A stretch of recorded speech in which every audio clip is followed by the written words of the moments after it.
आज शेयर करूंगी सालों का अनुभव जो मैंने माँ से सीखा है लाल मिर्च का अचार बनाने के लिए बिल्कुल पारंपरिक तरीके से। नमस्कार, मैं बीनू जायसवाल। मेरे चैनल करी सॉस में आपका स्वागत है। आइए बना लेते हैं ये इंटरेस्टिंग सी रेसिपी आपके साथ।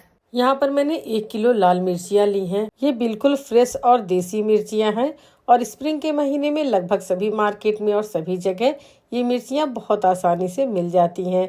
तो सबसे पहले इन मिर्चियों को हम धुल लेंगे पानी से और अच्छी तरह से इसकी धूल मिट्टी हटा लेंगे। फिर इसे हम धूप दिखाएंगे पूरे दिन की।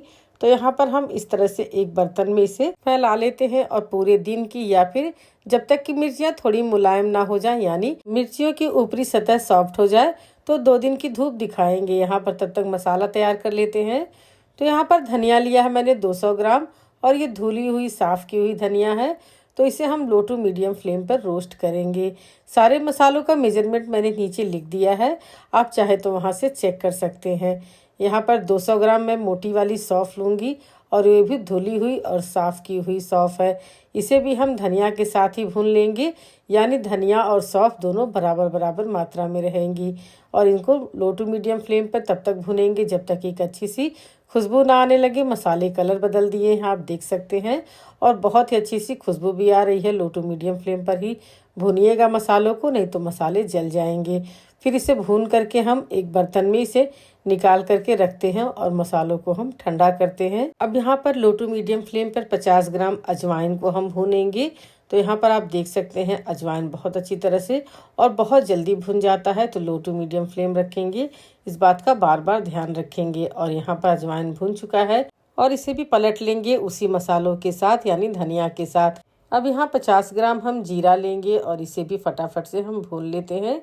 तो ये सब मसाले बहुत जल्दी भुन जाते हैं जब बर्तन गर्म होता है और लो टू मीडियम फ्लेम होता है। यहाँ आप देख सकते हैं जीरा बहुत अच्छी तरह से भून गया है और इसे भी उसी बर्तन में हम पलट लेंगे। यहाँ 30 ग्राम के करीब हम मेथी लेंगे और इसे भी गुलाबी होने तक भूनेंगे। मेथियाँ चटकने लगी हैं, यानी मेथी भुन गई है। इसे भी हम निकाल करके उसी बर्तन में रख लेते हैं। अब यहाँ पर 15 ग्राम कलौंजी यानी मंगरेल को भून लेंगे और इसे हम अलग रखेंगे, उस बर्तन में नहीं रखेंगे क्योंकि इसे हमें पीसना नहीं है। यहाँ पर 250 ग्राम मैंने पीली सरसों ली है।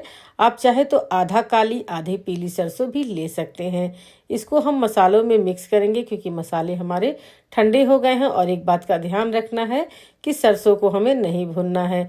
इन सारे मसालों को हम तब पीसेंगे, लेकिन उससे पहले 1 चम्मच यानी खाने वाले चम्मच से इसमें हम हींग डालेंगे। ये बहुत ही इम्पोर्टेंट इंग्रेडिएंट है। इसके बाद आप देख सकते हैं मैंने मसालों को 2 बैच में पीस लिया है और ये कुछ इस तरह से पीस करके तैयार है। बहुत फाइन पाउडर नहीं बना है, हल्का सा दरदरा ही रहता है मसाला।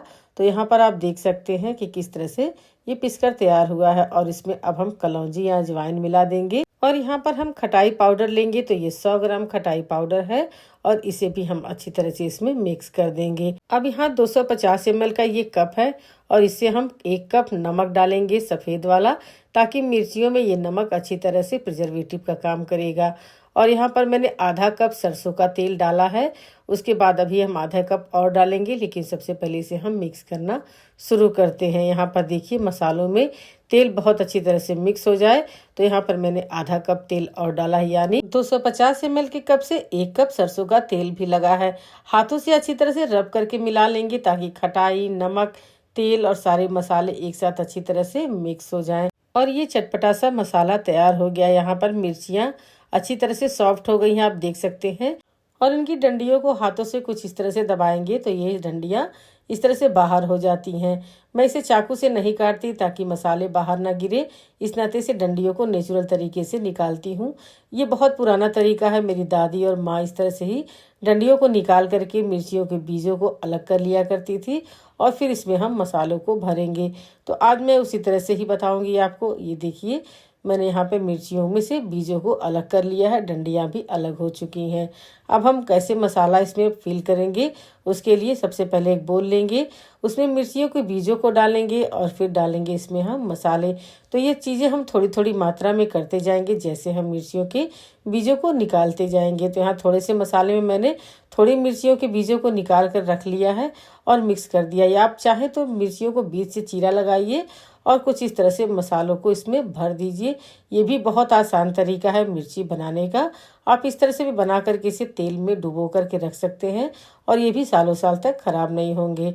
या तो फिर मेरी तरह बिल्कुल ट्रेडिशनल तरीके से आप मिर्चियाँ भर सकते हैं। एक वुडन स्क्यूअर लेंगे और इससे मसालों को अच्छी तरह से स्टफ करते जाएंगे। बहुत आसानी से ये मिर्चियाँ बन जाती हैं। देखने में जितनी कठिन लगती हैं उतनी ही आसान है। ये बहुत जल्दी मसाले स्टफ हो जाते हैं।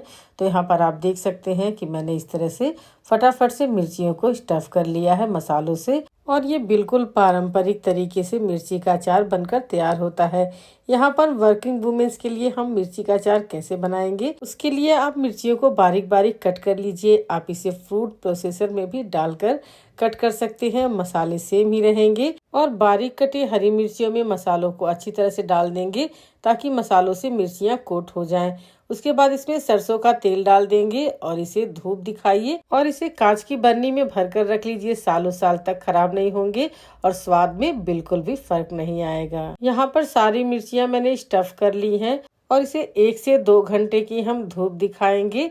तो यहाँ पर आप देख सकते हैं कि मैंने इसे इस तरह से फैला दिया है और 1 से 2 घंटे की हमने धूप दिखा दी है। तो अब मिर्चियों को तेल में डालने की बारी आई है। तो यहाँ पर एक बर्तन में हम सरसों का तेल लेंगे और इसमें हम मिर्चियों को डुबो देंगे इस तरह से। तो जब इस तरह से मिर्चियाँ डूब जाती हैं तो यहाँ पर मसालों में अच्छी तरह से तेल चला जाता है और यही हमारी मिर्चियों को प्रिजर्व करते हैं। तो अब क्या करेंगे, एक एक मिर्चियों को लेंगे और यहाँ पर धुली हुई सूखी हुई साफ बर्नी लेंगे कांच की और उसमें मिर्चियों को हम इस तरह से डालते जाएंगे। तो यहाँ पर देख रहे हैं सारी मिर्चियों को मैंने इस तरह से जार में डाल दिया है और जो तेल बचा है उसे भी हम इस तरह से डाल देंगे इसके ऊपर। अब मिर्चियों को हम धूप दिखाएंगे 1 से 2 दिन। तो उसके लिए हम इसके ऊपर ढक्कन अभी नहीं लगाएंगे।